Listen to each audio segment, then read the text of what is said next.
আসসালামু আলাইকুম।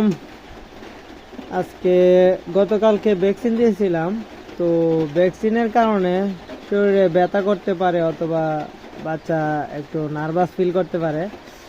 এটা থেকে দূর করার জন্য বিটা 3 দিয়েছি। বিটা 3 হচ্ছে ভিটামিন B1, ভিটামিন B2। তো এটার আরও কাজ আছে, যেমন অভাবজনিত সমস্যা, যেমন স্নায়বিক দুর্বলতা, গাড় বাঁকা, প্যারালাইজ, পাখনা, পা বাঁকা, নখ বাঁকা, এগুলোর সমাধান করে। তো একবার হয়েছে কি, একটা কাহিনী বলি আপনাদেরকে। যে আমি তো দেখছি যে সবগুলা ইউটিউব চ্যানেলে যারা ওষুধের নাম বলে তারা থায়াবিন বলে। তো আমি সব ওষুধ পাইছি, থায়াবিনটা পাই নাই। তারপরে আমি সব দোকানে ঘুরে ঘুরে খুঁজতেছি, প্রায় 5-6টা দোকানে জিজ্ঞাসা করলাম যে থায়াবিন আছে কিনা। বলে যে নাই। তো আমি টেনশনে পড়ে গেছি। কিন্তু এখানে একটা ভুল সিদ্ধান্ত হয়েছে কি, যে আসলে থায়াবিনই যে লাগবে এরকম কোনো কথা না।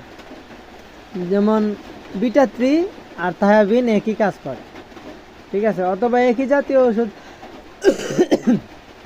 আপনার কেউ যদি সাজেশন করে থায়াবিনটা অনেক ভালো ওষুধ, ঠিক আছে, সাজেশন করলে এটা খুঁজবেন। যদি দেখেন যে এটা পান নাই, তাহলে এই জাতীয় একটা ওষুধ কিনে নেবেন। এখন আপনি এই জাতীয় ওষুধ কীভাবে বুঝবেন?